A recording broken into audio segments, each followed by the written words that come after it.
Welcome to Growing Startups, where we talk to growth leaders and marketing professionals about how to drive sustainable growth from the ground up. I'm your host, Evelyn Cools, and I lead marketing for tech startups. I'm excited to share these candid conversations about marketing, culture, collaboration, and everything else that makes startups grow.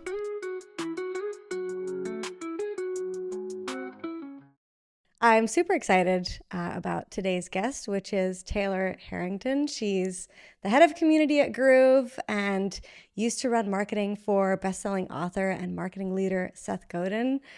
She's the first full-time hire in her current role, which is pretty rare for someone who specializes in community. That's a lot of what we're going to be talking about today. So really excited to just be chatting with you. And Taylor, let's maybe start out with a super quick intro from your end as well, and then we can get into it. Absolutely. I'm so excited for this because I want to hang out with more people that are first full-time hires in early stage startups. And I feel like you're creating this for my people. So glad to be included and to also become friends with your other guests. So thanks for having me. I like to introduce myself with like the fun parts of who I am as a human outside of my work as well. So I'm a board game player. I'm a party host. I love hosting gatherings in my apartment for friends. My favorite type of gathering to host is a flower party where everyone brings a bouquet of flowers and then we put them all in rainbow order and like take them apart, and then everyone goes and picks their own unique bouquet to bring home. It's a really, really sweet event. So that's a big part of my life, is hosting gatherings, and I'm also a reader. So big Kindle girl over here. But yeah, you really captured the professional side of things. I also am starting to host a new podcast myself. So it's always fun to be on the other end as a guest. But yeah, stay tuned, listeners, because I will have a podcast out soon. Don't know the name, so don't ask for it. Well, I was going to ask, thank you for introing yourself from a more like personal standpoint. I feel like we never really do that. Fun to hear that you're a game board or a board game player. I am a game board. I am the board. A board game player. I'm a sore loser. I'm working on it. So maybe when I master that side of myself, we can play a game. Yeah, that sounds great. For the podcast, I know you don't have a name, but do you have a premise? Is there anything you can share already? It's a great question. So I had a podcast a few months ago that I was running called On Your Team, and I was interviewing groovers, members of my community, and then also friends of the community, and it was so sweet. It was really focused on like tips on how to live your best work from home life. And people talked a lot about the friends that had helped them get where they are, because when you're on a team of one or on a really small team, it's hard to say like, oh, I just did this all on my own, because there's so many people that are your cheerleaders along the way. So in the episodes, we gave like a little hat tip to one, if not two of the people that had helped us along the way. So then this new podcast, I'm now going to be co-hosting it with Josh, who's the CEO and co-founder of Groove. And it's going to be a little bit about our relationship as like an early stage startup and early team. And then also we're going to be bringing in folks who are curious about the future of work, and not the people who are trying to predict it, but instead are the people who are like curious about the messiness of, we don't really know what work from home looks like 5-10 years from now, or what success looks like when you're measuring it on a different scale than what is typically like seen as a traditional career path. So those are some of the things that we're going to be jamming on. And we're working with actually a groover who, and for context, anyone listening, those are the members of my community, if I didn't already say that. But she is like a brand specialist and really focuses on honing in on people's voice. Her name is Kate. She's fabulous. Kate Scott Campbell. And she has walked us through these exercises in the last week about like, what if we could dream of what the podcast smells like and what it feels like to the touch, like what would it be? And that's where we're at in the stage of developing this podcast, is like dreaming big and thinking about those types of questions, which I think will land us somewhere very cool. So that's where we're at. I honestly love that. That just reminded me of in eighth grade, I had an English teacher who Mm. didn't have a sense of smell. And for our first assignment, it was to describe the smell of something, but you couldn't say it smelled like anything.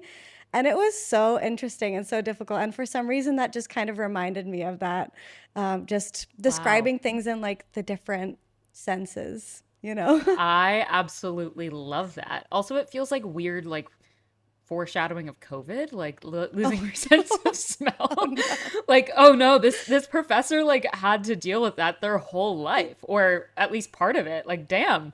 Oof. Yeah, Wow, that is a I very know. interesting exercise. I'm curious, what is one of your favorite smells? One of my favorite smells, I really like honeysuckle.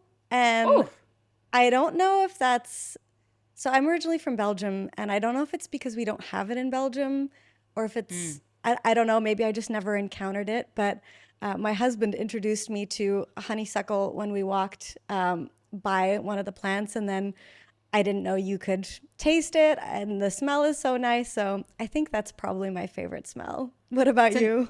Well, that's an excellent smell. I actually my kitchen spray for a long time was honeysuckle, and then for my birthday I was gifted a Joe Malone perfume, which I was very excited about because I was like an Amazon perfume girly. Like I didn't have any fancy perfume, so I like not like Amazon brand, but like a cheap like $15 or $20 bottle from there. So when I went to go pick out my Joe Malone perfume, I went with my boyfriend and we were smelling all the different ones and it was like, okay, which one do I want? And I immediately gravitated towards the honeysuckle one because I love the smell of honeysuckle. And I smelled it and immediately was like, I would smell like our kitchen. Like I cannot get this perfume. Like honeysuckle is now ruined for me because it smells like Oh the no. kitchen. So I'm back on the lavender gain, Hmm. and that's where yeah, my kitchen now smells like lavender, so that I can reintroduce honeysuckle as a positive smell in my life that doesn't remind me of my kitchen. So Well, that's the closing. journey of a smell that listeners were not looking for when they tuned into this episode. Well, I guess closing the conversation of smell and making it full circle. Sure, That is my perfume. is it? Actually. What are the odds of that? So I smell like your kitchen. I know exactly Uh, what you smell like. yep, Wow. yep. And to answer Kate's question, that is what this podcast smells like is honeysuckle. Yep, that's it. You can tell her that I've already figured out what my podcast smells like. Done. All right, let's get on track. I have like a very slight agenda, but this is going to be super casual, so we can, talk about smells or other things that we just randomly come up with. Sure. Before we kind of dive into the startup community marketing side of things, I always like to ask guests what a favorite wellness practice or ritual is that they have. Oh, what a good question. Well, I think I was telling you last time we spoke that I recently moved, so I now have a new neighborhood that I'm a part of, which is lovely and a lot quieter than where I used to live in New York City. So, one of my new favorite rituals is when I go for a walk on, so I live near Riverside Park on the west side. So when I go up there, there's this like beautiful hydrangea garden that I've discovered. So being able to go visit the hydrangeas is like my new ritual. Like it's like a 15-minute walk from my apartment. So all in all, we've got like 30 minutes there and back. And I'm now making it a thing. And even some days I've joked that it's my commute to work, even though I work from home, that I'm going to like the hydrangea garden and back in order to get my butt to work. So that's my latest ritual that I've introduced. I love that. And I think I used to work exclusively from home, and having something that feels a little bit like a commute that kind of gets you from even just mentally like personal to work life Hmm. is was actually really important for me as well. And having like a wind down routine where you have something that like shuts off the professional side and brings you back into, oh, this is my living room, and like where I chill as well is really nice. So I'm sure it helps with that too. Absolutely. You nailed it. Yeah, nailed it. All right. Well, I know that you already talked about groovers. So I think we can maybe start off there a little bit. Just what is groove? And, what type of people join Groove and why was their first full-time employee a community hire? All around excellent questions. All right, Groove, I'm like ready to fire them off. Groove Yeah, is let's a go. it's a co-working community for people who work from home and want to for the long haul. So they are the kinds of people that are trying to figure out like how do I sustainably do this for the long haul. They love the freedom of it. They love different parts of working from home, but then there are also not so great parts. And one of them, which I have felt very deeply, is just the social side of things. Of like, who are the humans that I I can hang out with daily when I work from home. And that was one of the big reasons that when I found out about what Groove was building, I wanted to jump on the opportunity to help build it because for so long I had thought about like, gosh, how do we recreate the in-office camaraderie that so many of us know and can like there's a feeling associated with that. How do we recreate that feeling online? And back in my first job, which I'm sure we'll talk about later, I worked from home on Wednesdays. So I got the perk of work from home before it was the only thing we could do during COVID. And all of my friends were so jealous. They were like, "What? You work from home one day?" Like it was cool back then, like and very rare. And so I loved work from home at the beginning of that, where it was one day a week and I could still go to the office and have this collaborative, cool, creative environment that I was a part of on a really tiny team. And then when COVID hit, I just immediately hated it, but also hated a bunch of things going on in the world. Like it was a rough time. So it's hard to like put two and two together. But for me, I think the social part of it and missing that was just so clear from day one of working from home permanently. And then my team moved permanently remote. So then that was like a big slap in the face of, oh, actually, this reality that I was itching to go back to is never going to exist again. So, how do I shift things now? And that's when I really started to explore online communities, other online co working communities that were happening on Zoom. I looked at workshops. I took a couple of like 30-day workshops trying to hang out with people in a structured way. And I always felt like short of finding what I wanted because in the case of a workshop, like a workshop ends and suddenly you're back in the reality of what life was like before the workshop and trying to but get back into the swing of things. You just miss those people that you got to interact with for 30 days. So those weren't great in that sense. It didn't provide me that sustainable long-term relationship building that I wanted and like that feeling of easily bumping into each other the way you would in an office. And then those other communities, I think the thing was is there wasn't a way to interact on a daily basis. And that dailiness was really what I needed was some sort of a shared experience that there was a reason to hang out and it wasn't just a bunch of coffee chats that were being put on my calendar that were overwhelming me. So, yeah, when I heard about what Groove was building and they had listed this head of community hire as their first full-time hire, I read it and I literally sent an email to the founder and CEO, Josh, who I mentioned before, was like, hello, this is music to my ears. Like I read this description and felt so seen by the problem that they were looking to solve that I wanted to hop on it. So that's really where it started. And I think the fact that they had three founders that were so in alignment that community was going to be at the core of this thing. And I think that's where a lot of other co-working online fell short was it was more about focus and it was more about productivity and making the most of your time. And community was just like a second piece to it. Whereas with Groove from day one, it was number one that you're going to build relationships here. You're going to bump into the same people. You're going to get to know each other on a deep level. And yeah, that was what I was craving. So that's my little journey to Groove. Yeah, that's very cool. I feel like it also very much aligns with even just your intro of yourself with being a host and, kind of like all these things that you like to do personally kind of really reflect on this role that you found as well. I'm actually really curious because the previous two roles I was in were fully remote. And I think a really hard part there was kind of recreating exactly what you were talking about, that, sense of kind of that energy of being in person. And I really felt like I needed to transition into a hybrid role because of it. And especially with a startup, because it's such a small team, you kind of need to like know each other. And there's so many quick things, quick decisions you need to make, and it makes such a huge difference to be in person. But I'm curious to see if you've found the secret, or like what does Groove do that you feel like really bridges that gap with remote work that seems so hard to fill?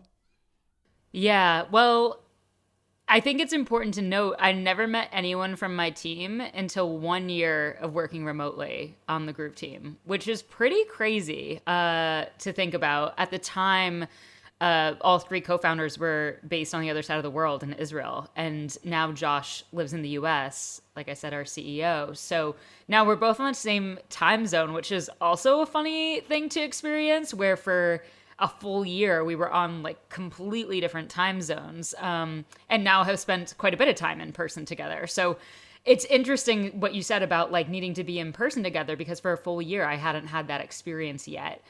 And in some ways, it sort of felt like this team that was like not 100% real. I'm like, oh my God, what's it going to be like to hug you in person for the first time and like watch you move? Like, Yeah. such a weird experience. But as far as like that secret sauce, I think for me, what's interesting about it is it actually doesn't need to be my teammates that I'm grooving with. Like, it's more that sense of being around value aligned humans in my day and then having that extra structure to my day. So I have ADHD, and I have like the version of ADHD where it's not that I can't focus, it's that like I focus so much, I'm suddenly underwater and forget to come up for air. And so I get into these like very hyper focused zones and need that accountability to like come up, take a break, like refocus. What is the most important way to be spending your time right now? Is it still going in this zone, or is it coming out of it? And so I think working remotely, I had a really hard time not having those check-ins throughout the day, where in an office someone might say, oh, let's go ahead and eat lunch now, or want to go and have that conversation, we can go for a walk and talk to talk about it. And inside of Grooves, we have hour-long co-working sessions. So that's the main way that we gather as a community. We also have a bunch of virtual events. We have a newsletter that I write that is packed with different tips. Like, there's a few other things that surround the core experience of grooving, but the main way we gather is those hour-long co-working sessions. And when you have a shared experience that's intimate, it's only 4 people, so you and up to 3 other people, and you're doing it together where you're working towards something. So at the beginning of the session, you're on video, you're sharing, hey, this is what I want to get done in the next 50 minutes. You're getting to know each other. And then you're spending 50 minutes off video, off audio, actually getting shit done. And then coming back on video to sort of close that accountability loop. There's something magical about the fact that it's like a shared experience that's helping me move towards the person that I want to become more. Like, Taylor 50 minutes from now is going to have made progress on something that Taylor yesterday did not make progress on. And part of that shift in identity of like, I'm dedicating the next hour to do this thing. And in an hour from now, I'm going to feel more rested, or I'm going to feel more alive, more creative, more prepared, whatever that word is. It's like I'm working towards a feeling over the next hour alongside these other people who are also working towards something that they're lit up about, or they're working on a task that they've been thinking about getting done for weeks and haven't had the structure or accountability to actually do it. And now to celebrate at the end of those 50 minutes, like, you did the damn thing. It feels so good. Like, I got to be there with them in that moment. So it's really unique. And I had someone ask me the other day, like, Taylor, like, if Groove didn't exist tomorrow, would you say yes to another fully remote role? That was a good question, because I really needed this to exist. That's why I feel like I would join a startup team. I mean, if Groove didn't exist tomorrow and I was faced with like, oh, do I join another startup team? I would really join one that I'm really passionate about the problem. I think it's really hard, at least for me, to join a startup team where you're not totally lit up. Like, this thing needs to exist, because Yeah. it is an emotional journey and it's an identity based journey. And so, yeah, when this person mentioned it, I was like, I don't know if Groove didn't exist or other solutions like it. I don't think I could do it. I need that. I need that structure, and I need that social time with people who I can relate to on a values based level, like I said. Yeah, you kind of like made me think about this differently now, because I always thought it was like, working together as a team accomplishing big things that are related to your role, which I do think is so valuable. And it's amazing to have that kind of collaboration. But I recently heard that one of the best indicators of being happy at work is having a friend at work. And Mm. it doesn't necessarily have to mean that they're like working on the same projects as you or are even in the same department, but just the fact that you have someone that you more personally connect with is like one of the biggest things for your happiness in the workplace. And I feel like this really aligns with that. So yeah, that's very cool. I guess I'm really curious too, maybe for one, like how long has Groove existed? And then how are you growing the Groove community? Because I feel like this is one of those things where sometimes people don't even know the thing that they need exists, and like how are they even gonna come across it. So I'm really curious how you've been tackling that. Yeah, so I just celebrated 3 years at Groove, which is actually crazy. Like, where has the time gone? And it feels like that first year was really, I mean, we had like 23 members of the Groove community, I think, when I started, and it was like everyone's parents and our Yeah. investors. Like, it wasn't like, and some of their close friends. Like, it wasn't really a tight knit community that was all friends. And so I think it was interesting to. I mean, it's been so fascinating to see it evolve over time and kind of fall into it what we originally intended for it to become. To really like watch that come to fruition, like, is just so cool to see. And I think that yeah, 3 years. Like, it's wild to think about what my life was like 3 years ago and the pain that I felt, like I mentioned, of like wanting this thing to exist and knowing I'd have to put in a lot of work to make it what it is today. I mean, today it's like 3 p.m. Eastern when we're recording this. If I were to open the Groove app and click to Groove now, within seconds, if not a minute or two, I've got like three other amazing humans that are joining me for a co-working session that I probably know one of them, if not two of them. Like, it's what a weird thing to go from not having that to then having it. As far as like a second part of your question, growing it, I think one of the things that's been really pivotal in the last year for us was thinking about it in terms of dense networks. And so uh, Josh and I read this book. It was actually a really cool experience. I think this is one of the benefits of like working at a startup, when you get to know people so well and you're yeah, I think it's you're building a project with someone. You know, that's really at the end of the day what it feels like, is a bunch of friends coming together to build a project that we're all passionate about. And we were at a moment with Groove where it was like, okay, we need this thing to grow. It's not growing at the stage that we want it to. And I thought, God, I just wish we had like a third party that we could float some ideas to. We could have a brainstorming session with, that's not in the day to day, but understands who we are as people and what we believe in and whatnot. And so I suggested to Josh, well, what if we called up Seth, my old boss, the guy that I worked with at my last company, and Josh flew up to New York. We met Seth at the office in New York that I used to work in, and the three of us had a brainstorming session about how do we grow this thing. And it was an emotional experience. Like, it's hard to even wrap my mind around the fact that like, here are two guys that I've spent time building projects with that are at the same table drinking tea together. Like, what a bizarre moment in a journey to like have that. And so anyways, when we were meeting with Seth, he said, read this book Change by Damon Santola. And we read it, and the thing that really stuck out was the dense networks, like I mentioned, which is really this concept of like, if you want change to happen and it's something more complex than like, a bunch of friends saying, oh my gosh, you should totally use, I was talking about Nuuly earlier, the clothing subscription company. Like, Yeah. that's like a pretty simple change of like, it's not too complex. Like, you go on a bachelorette trip and every girl that's on the trip is pretty much wearing clothes from Nuuly. And so it's pretty easy how it spreads like wildfire, because one person says, well, let me give you my code and I get this much money off and whatever. With Groove, it's like kind of a complex thing, because like you said, it's like a problem that some people don't even realize there's a solution out there that could check a few of these boxes. And so one of the examples that Damon Santola mentions in the book is around like what's the right word for it? Like, sex protection. I don't know if that's the right word. Like, Contraception? yeah, contraception. Thank you. I'm like, what is the right word?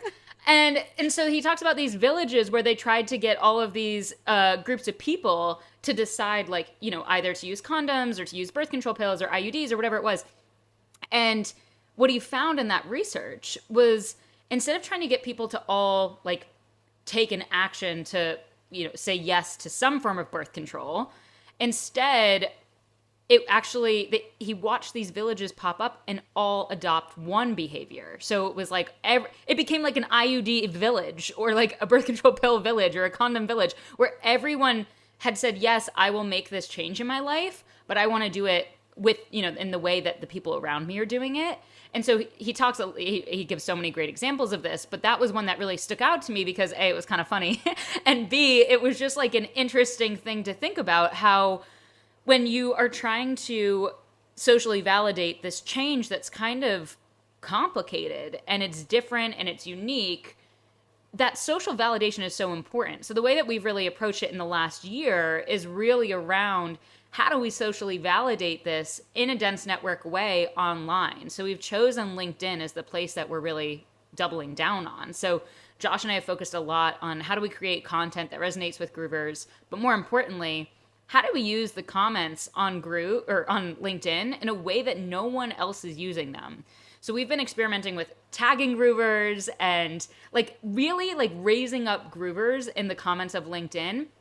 And it's been so powerful to watch it happen. People saying, I found out about Groove because Taylor posted this really thoughtful thing on someone's LinkedIn post about how they just launched this new program that they're doing in their coaching business, or that they just finished the first draft of their book. And like, they're finding out about us because of a second degree connection where I'm having a meaningful relationship and conversation with them, with a person that I know inside of Groove, and that's what's leading to them become a Groover. And obviously that's not scalable in the sense that like Josh and I are only two people. But when you start to create this ripple effect of, this is a place that we gather as a community, and this is what it looks like to show up and to give each other feedback and to raise each other up and cheer each other on and that type of a thing. I mean, you open any Groovers posts on LinkedIn now, there's like 10 plus people that are commenting on it, giving each other like kudos and high fives and saying, oh my gosh, have you heard about this tool? I think you'd really love it. Do you know this person? Let me introduce you. And that type of generosity happening in the comments of LinkedIn has been a really interesting growth tactic for us. So we're actually doubling down on that even more right now. And Josh and I just got off of a conversation where we're dreaming up what does it look like to show up even more differently on LinkedIn and to shout this from the rooftops that this is something that we're doing. I think it's so interesting because I almost feel like your marketing tactic is like community focused. Oh, yes. Like yeah, nailed you're it. using Yeah. it, like it very much aligns with then, I guess, like the product that you're selling, which it's so cool. I think something that a lot of startups, they find it difficult to commit to like one marketing channel. I think it's so easy to kind of like look at all the things that you could be doing, listen to all the podcasts, read all the books, and you have this feeling, even like talk to other companies or look at what they're doing, your competitors, whatever it is. You kind of, I don't know, I feel like a lot of people are tempted or get a little bit stressed when they see all these other things that are working for other people and are a little bit afraid to really hone in on the one thing that makes them special, or like this advantage that they already have. There's this concept from Emily Kramer. She is a B2B marketing expert. I've talked about her on the podcast before, but she has this concept called marketing advantages, where you really look at what is the thing that you already have that other people don't have. So maybe it's kind of like, you know, your target audience is looking for community and education, like really hone in on that. Or you have a founder who's like has an amazing story and you can use that to market. And I guess I'm curious if that's ever been a struggle for you guys, like trying all these different things and not being sure which one to focus on, or if you've always had this mentality of, you know, this is where our people are. It's okay that we're just doing this one thing and not spending time on, you know, paid ads on Facebook, for example. Yeah. So This is such a great question because I think it's complicated. It's layered. Like, oh, do you put all your eggs in one basket and hope things work? And I think the Yeah. biggest thing for me is when we look at marketing and this community driven approach, it's been so helpful and such a relief to approach things with an experiment mindset. And we've done that since the beginning. So that was like a huge piece of how I worked in my last job, and also like from the get-go inside of Groove was really important to the founders that we're not committing to the things that we're doing now being the things we do forever. And we are very, very transparent about that with our community members. So, we're running as an example, and it's sort of a marketing thing, but not quite yet. Like, we're running these accountability crews inside of Groove Monday through Friday, where people get matched up in a small pod of 3 people, including themselves, where they journey through the week together. So they start off on Monday in a groove together, co-working, getting whatever it is done, and they set intentions for a goal that they have for the week, and then asynchronously can check in on each other throughout the week. There's a leader who facilitates the whole thing, and she sends like the messages throughout the day to do those check-ins. And what's interesting about it is, it's great for the community because you've got groovers starting their week in a groove, which means if it's on Monday, then they're setting themselves up for a really intentional week and think to themselves, okay, on Tuesday morning, maybe I'll hop back into groove. So it's good from like a retention and engagement standpoint. But eventually we want to make this something that is a great way for groovers to come on in, so that it's something that we blast out on our website and are saying, hey, join an accountability crew, and this is the way that we gather. And so with that as an example, like from day one, we said, this is an experiment. We don't know if it's going to fail. We don't know if it's going to work. Let's go ahead and play around with it. And that, I think, is like that accumulation of like, it feels like you're keeping, like, we're climbing a mountain. We're climbing a mountain. Like, we're going to try this. And like, sometimes we get off the mountain. That's the reality. Sometimes you start going up a mountain and you got to get the hell off because you realize, actually, this is not the mountain that we should be climbing. Let's climb a different mountain. And I think that groovers have known since day one, and as they come into the product, like, it's something that's communicated so well that like we might not do this forever. And that relieves a lot of pressure on my end, but it also allows us to bop around and try those different things. So LinkedIn is a great example of like, it started as an experiment of how do we play around with this? We tried a bunch of different things in order for us to then say, let's hone in on LinkedIn. And one of the examples of like an experiment that we ran on LinkedIn was, what do we do if we put a bunch of groovers who are already active on LinkedIn into a LinkedIn group chat together? And when new groovers post about Groove, we send them the post and say, hey, can you add some good vibes to this new groover's post? And so we asked who wants to be a part of this. And immediately, like 25 people were like, yep, I'm in. Put me in. And we were like, all right, let's try this out. And so we did. And we learned a lot from it. We sunsetted it. It's not something that we run right now.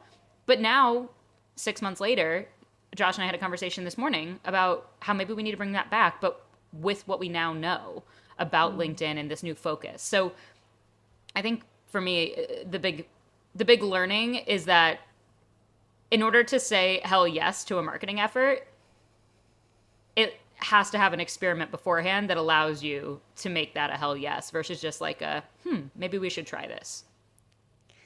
Yeah, I totally agree. I'm all about experimenting, but then also making sure you have the data like ready beforehand, like trying to figure out, okay, how are we going to measure the success here? Because I think it's also very easy to kind of get really excited about something and then not think about how are we going to figure out if this is something we want to hone in on. Which is hard. You don't always have Yeah, all the data. Yep.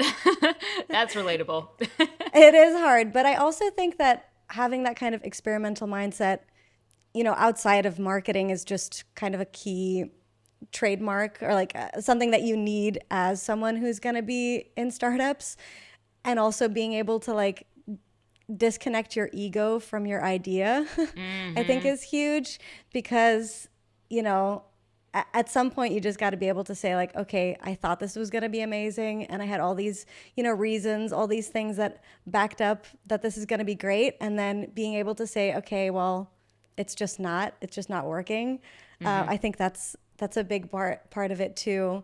I want to talk a little bit about your relationship with the co-founder, because I think being a first full-time hire, and then also just being part of a really small team, that part is it's so unique to startup life where you can go in and be like the first community or marketing hire, and you're basically this like I find myself often in the kind of the right hand of the co-founder position, and that's a Mm-hmm. very like unique position to be in. So I guess how how do you feel about like that relationship, and are there certain things that you really love about being in that position as one of those like early hires at a startup? Yeah. It is a unique position, and it's such a cool position to be in. Wow, it'd be really funny if you asked me that question and I just trashed it. So I was like, oh, that is the worst part about the job. No, I think no, I absolutely love it. I mean, as I have I think clearly articulated, relationships is my favorite thing about life. Like I love building relationships, and so to have such a special relationship that is personal and professional with the all three of the co-founders of Groove. I mean, we're a mighty team of four, a small mighty team, and we have a bunch of amazing freelancers and groovers that we've worked with along the way. And at one point, we had more full-time employees, and then the co-founders had to make the hard decision to scale back the team when we weren't growing, and that was a hard transition because I was like the last person standing, you know. So I think that's that's something that happens sometimes in a startup, and that's a risk that we all take when we say yes to being a part of it. Is like there might be shifts that change the game, and we have to make those adjustments. But I think that one of the funniest moments for me was I remember when I went on a team trip. I guess it was about 2 years ago now, and Josh and I were chit chatting, and I was like in my sweatpants with a cup of tea on a couch with him at I don't know 9:30 at night, and it was like in that moment as we're like sipping tea, having these conversations about like random things, not even groove related, but like about life. And he was talking about I think living on the farm in Virginia and like what is that like and how it's so different than his lifestyle of living in London and whatever. And here we are just like sipping tea at 9:30 p.m. in our sweatpants, and I was like, this is so weird. What is my life right now? Like, this is so weird, and I love it. Like, I can't imagine having a quote unquote normal job. Like, what a beautiful thing that we can have this relationship and then tomorrow morning wake up and have a great brainstorming session while we're on this team retreat, and also just love each other as people. Like, to have such an appreciation for the different lifestyles that we have and the different paths that we've carved out for ourselves, and how that's led us to be so passionate about the problem that we're solving today. Like that, I think, is the magic of being on a startup team, is you really do believe in the same thing, and different life paths led you to there, and you can just recognize how sweet that is. So yeah, that part about it is really cool. Yeah, I completely agree, and I think that's the main thing that attracts me to startups too is I guess like the unpredictability of it all, and then Mm, also the connection piece of it. And I feel like, at least for me, when I'm, thinking about joining a startup, I really have to believe in what we're doing. Like, does this align with my purpose? And I have to like understand what drives me before I can commit to something like that, because it's not an easy, like, no one's going to tell you how to do anything.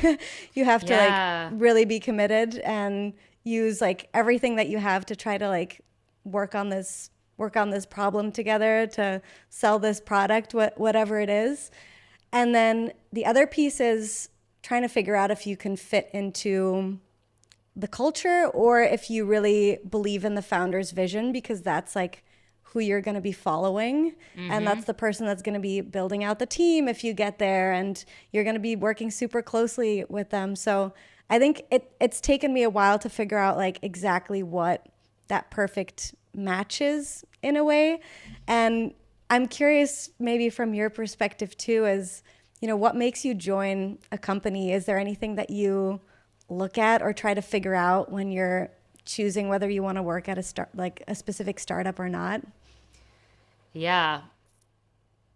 I think it's interesting because, well, you just kind of touched on this like self awareness that I think is really interesting about a lot of startup employees, is that in order to have that recognition of like, this is something that I believe at my core, or this is a problem that needs to be solved in the world because I want it solved, or I know it's going to help my friends or my family, or, whatever it is.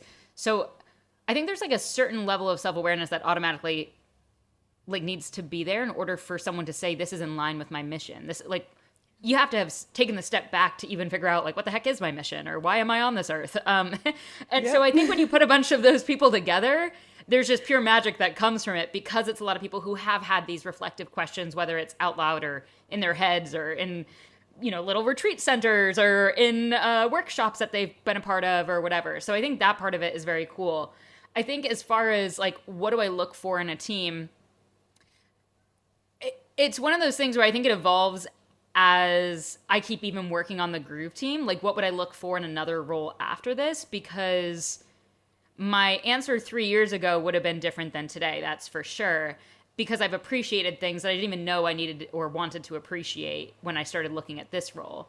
So one thing that I've known and it was very guiding in my journey to Groove from working at Akimbo with Seth is that in this role, I really needed a founder who would give me the gift of runway and trust me to just run. And that was what I had in my last role. Like Seth just, and I didn't know that's what I needed or wanted when I joined Seth's team. But experiencing that for 2 years where someone just says, like, green light, go for it. Like, you've got this. And like, if I needed help, I could raise my hand. But the trust to just do the damn thing, like, that's what I need in order to be the best version of myself, and someone that embraces that experimenting, that, let's try stuff and things are going to fail. Let's lean into that. We want things to fail. We're going to learn from those moments. And so those types of things were things that I was very consciously looking for. And I think from the community side of it, one thing I learned in my journey of interviewing for new roles was that I really wanted to work with a community, because at the end of the day, you're really working with them. You're building this thing with them. It's at the core of the business. And I wanted to work with a community that wanted to be there. And I was interviewing for a role where it was a community where everyone's boss had signed them up. So they actually didn't want to be there. Oh, yeah. man. And so that was part of the challenge, was getting them to participate, getting them involved. And I was a couple of rounds into the interview process, and I just realized, like, I need to take myself out of this thing because I'm not the right person for this challenge. Someone else is going to be lit up by the idea of that re-engagement and trying to get them excited to be here. That is not where I'm going to thrive. And so I needed a role where where people were coming because they wanted to be there. And then when I found that with Groove, it was it was so clear that that was the type of community that we were building. I love that answer. And what a blessing it is to have the gift of runway, like you said. That's and that trust as well, because I mean, I feel like that's kind of a hit or miss. It's really hard to tell before you join somewhere if it is going to be that kind of culture where people just, are trusted and, you're the expert in this and just go and do the thing and we'll see what happens, is so nice. And I think it's like so important in the startup world to, trust your people like that if you're going to hire people to help work. And I think it gave me a lot of comfort when I was in the interview process talking to Josh. Towards the end of the process, I said, and I think I even nodded to this like earlier, but that it was really scary for me to join a fully remote role again, because my last role had changed to fully remote. I didn't like working remotely. I wanted this solution to exist. I wished I could snap my fingers and the Groove community exist and be up and running like it is now, but that didn't exist 3 years ago. And so I knew it was going to be a lot of hard work to get there for this thing to work. And, I just had an honest conversation with Josh, and it was really scary to say, because I thought, gosh, if I ask this question and he thinks she's nervous about the remote thing, we're going to go with the other candidate, like, I'm screwed. Like, then I'm not going to be the one that gets to build this. And so, but it was too clear of something that I was scared about that I needed to just voice it and be like, hey, I want to do this and I really want to build this with you. And at the same time, this part scares me shitless. So, how are we going to navigate this? How I don't know exactly what support looks like, but I want to just be completely honest with you that this is the part that's making me nervous about saying hell yes to this. And Josh just immediately met that with like, I am so glad that you told me this and that you felt comfortable enough to be honest while still interviewing and like voice this, because it says a lot about the kind of relationship that we're going to have. And like, I am 100% on board to support you. Let's figure out how you can make remote work for you as we build this thing. And one of the solutions was that during that first year of work, I did go to a physical co-working space, and the company paid for it. And, that was like really important to me, was I didn't have those interactions up and running yet inside of the Groove community. So I needed that daily interaction. And I think that conversation also sealed the deal for me of like, if I can speak up and Josh can say, hell yeah, I'm going to support you. Let's figure this out together. It means a lot. I think that's a great takeaway, as well as just being honest during the interview process, even though it's a very scary thing to do. I think the role that has felt most aligned with me on all fronts, which is the role that I'm in now, is also the one where I was the most honest about what I was looking for and who I am and how I thrive during the interview process, even though you're always thinking like, what do they want to hear? And I think I'd kind of decided for myself that I no longer wanted to take that approach, and that was going to be best for both sides. So yeah, thank you for bringing that up, because I think it's something that you really have to learn as well as you just do more roles and do more interviews, that kind of thing. Yeah, and I think like even one of your original questions was around like, how do you make this work on a tiny team working remotely? We work around the world. Like, what are the things and the practices that really keep us connected? And for us, one of the biggest things is on Thursdays we have retro, which is a meeting that is from Agile Management. I don't really know the details about how the heck like that started, to be honest, but it's something that my teammates, like Surly, one of our co-founders, had very much encouraged, and him and Josh had been doing this practice since the day that I started at Groove in prior. And I like to call it our feelings call. It's always on Thursdays. We're recording this episode on a Thursday, so I had it this morning. And basically the way that it works is in a Notion board, we have a column that's the good column, we have a column that's the bad column, and we have a column that's the change column. And so all four of us get onto the call, and we have 5 minutes, we set a timer, and we're allowed to put whatever we want in like the good and the bad column. And it can be personal, it can be professional, it could be something along the lines of like, feeling frustrated that like I was sick earlier this week, and these are the different things that happened in my life that like have caused me to have a really busy second half of the week, or whatever it is. And so it could be the fact that like you were annoyed about how long a feature took to build, or whatever, like, and we give space every single week on Thursdays for an hour and a half is what we have blocked off for this conversation. We don't always use the whole thing, and sometimes we go over, but we give space for these really hard conversations that are vulnerable, and that's why I call the feelings call, because it's like all of our feelings come up, and you can't let anything fester, because we have it every single Thursday. If something came up in a random phone call throughout the week and you had never mentioned it on a Thursday call, I think we'd all be like, are you good? Like, what's happened? Like, where did this come from? We've given space for it to come up every single Thursday. So that is a really important practice for us as a team, that allows that type of stuff to happen. I'm curious, have you ever had, like, do you guys have meetings on your calendar that kind of leave space for this? Like, what is that for you? I think if we weren't in person, we would need that more. Oh, that's true. Yeah, you are hybrid. Yeah, it's like a whole different world. I don't know what that world's like. Yeah, and I think this is like the main thing that I was missing when I was fully remote, is just those like more personal touch points and figuring out, how are you actually feeling? It's very hard to hide these things when you're in person. Yeah. When you're getting frustrated, or you're just chatting about something, you're grabbing coffee together, and like things just come up organically.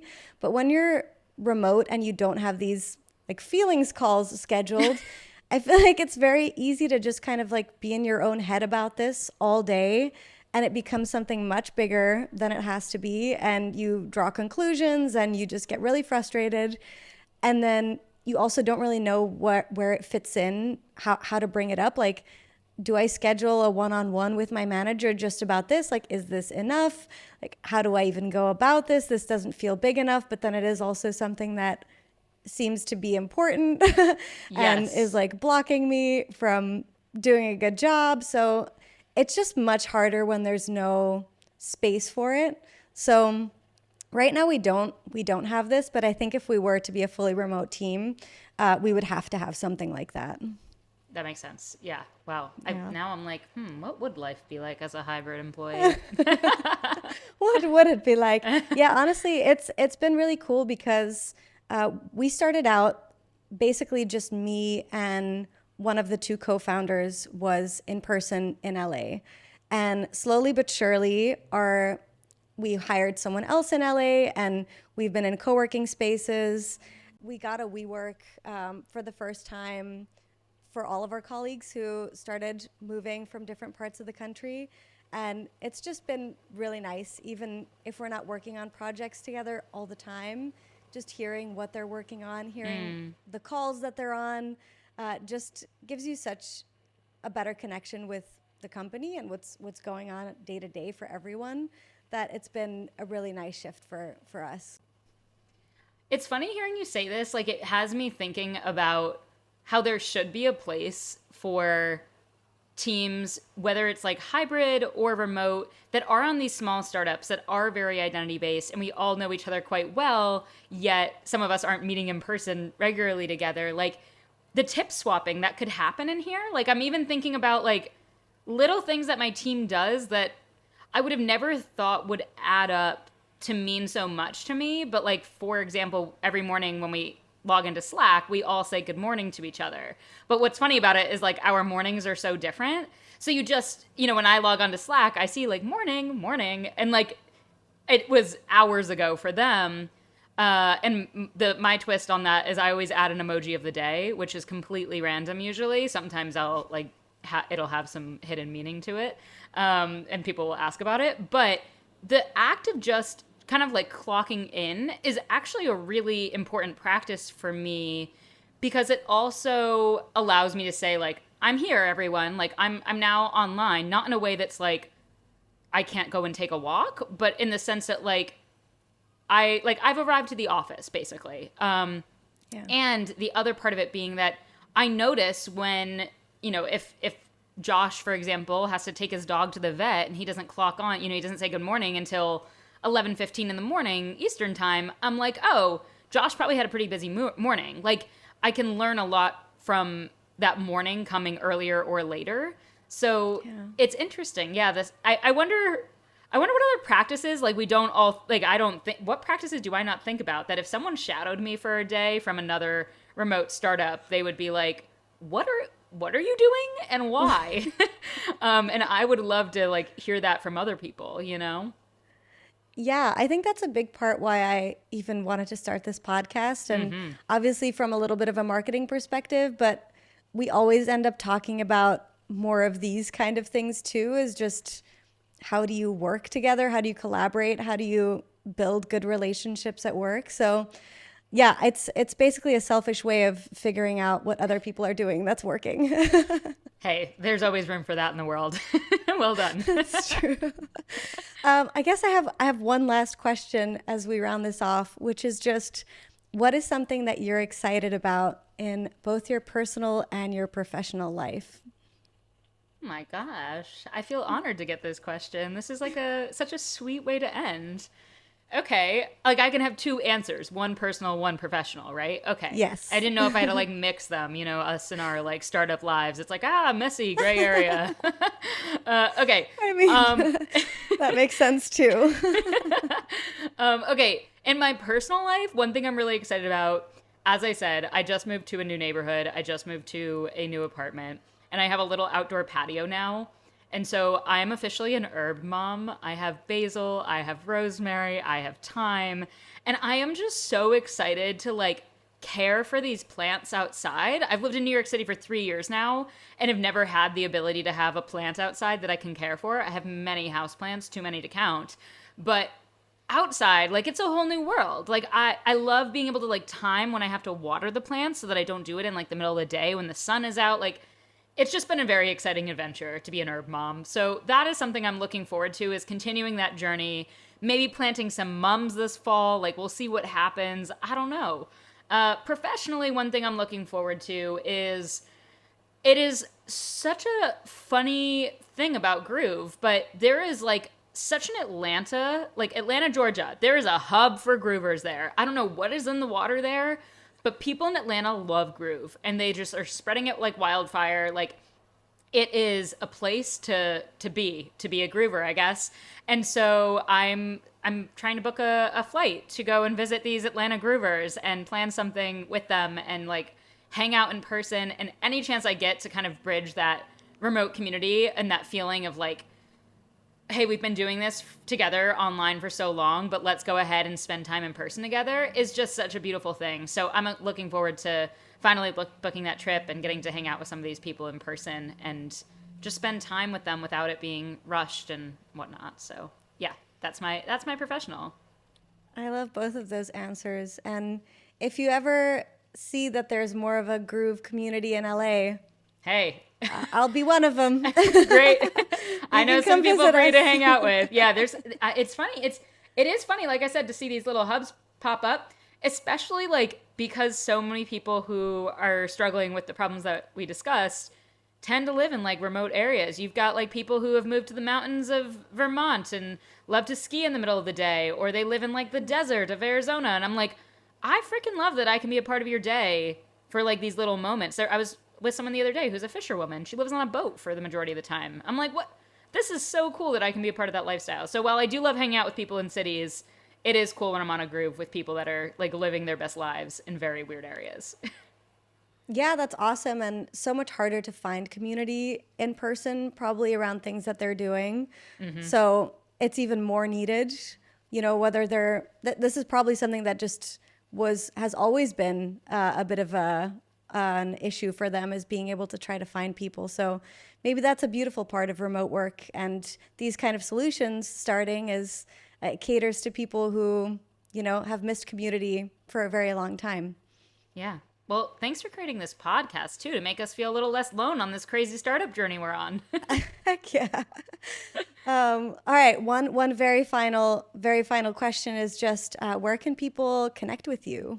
Oh, yes. Well, like I said, I'm a LinkedIn girly. That's definitely where I'm hanging out the most. So Taylor Harrington, I think if you do like the backslash, I think it's Hey Tay, because that's Hey, cute. Tay. And then HAR, the first three letters of my last name, because someone else out there has taken Hey Tay everywhere on social media. So I'm just Hey Tay Hair. Which is cool too. So yeah, hang out with me there, and if you want to groove together, I actually made a little code. If anyone wants to come groove, it's literally Evelyn Cools. So anyone No can. way. Yeah. So you are a code. So if they hop I into feel groove, so honored. That's crazy. I'm so glad. I think you're one of two people that have a code with your name in it. So you're the start of something new, which feels like a direct Wow. quote from like High School Musical. The start, yeah. I'm not gonna sing it. It is. Yeah. So if you want to hang out with me and groove and go work together, Evelyn Cools is your code to get a free 30-day pass. That is awesome. I'm so stoked that you created a code from my name. That's really cool. You have a cool name. I mean, what a cool last name. Like, I would love Coolest to be my last name. I got blessed by the Belgian name gods. It's definitely not as cool over there, but here it's special. So I'm pretty happy with it. It's a good one. It's a good one. Taylor, thank you so much for being on the podcast. This was a super fun conversation, and I can't wait to groove with you and have people listening groove with you. Thank you so much again, and I will talk to you all on the next one.